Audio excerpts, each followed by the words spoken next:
Hi, welcome to Bearded Meeple. Today, we're going to take a look at a game that has one of my favorite mechanics, and that's tile laying.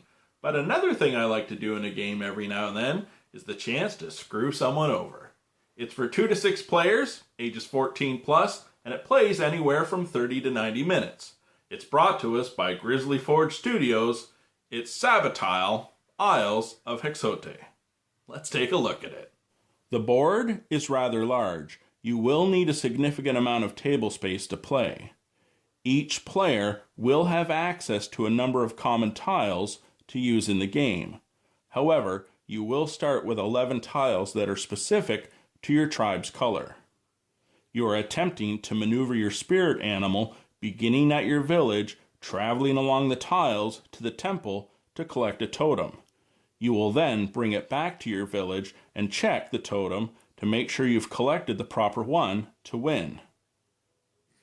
The player aid will explain all the actions associated with the tiles as well as turn order, movement, and actions that you can do. Let's take a look at the setup and then gameplay.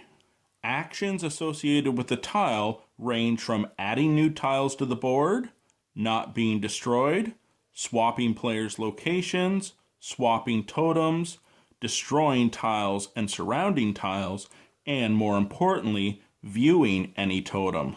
That's going to be a good one because you want to make sure you bring the proper one back to your village.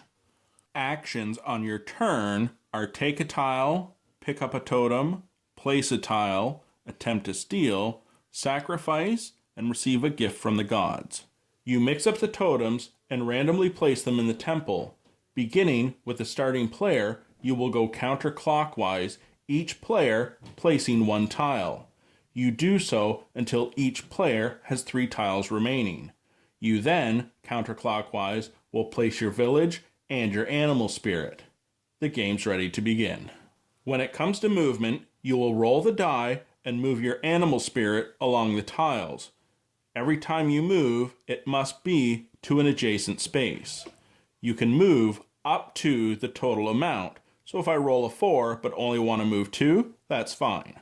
After your movement is finished, you will reveal the tile and it will activate, taking the appropriate action. While the actions on a tile are mandatory, when it comes to a standard action, it is optional, so you don't have to do it. However, whether it's movement or a standard action, either phase has to be complete before you do the other. And that's the game. Rolling die for movement, taking standard actions if possible, and enacting the tiles that you land on.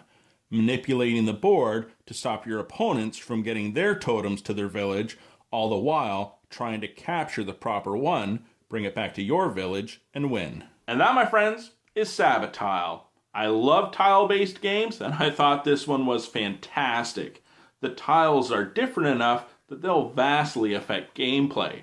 Might take a little while to wrap your head around what each one of them does, but the player aid is very straightforward and very helpful with that.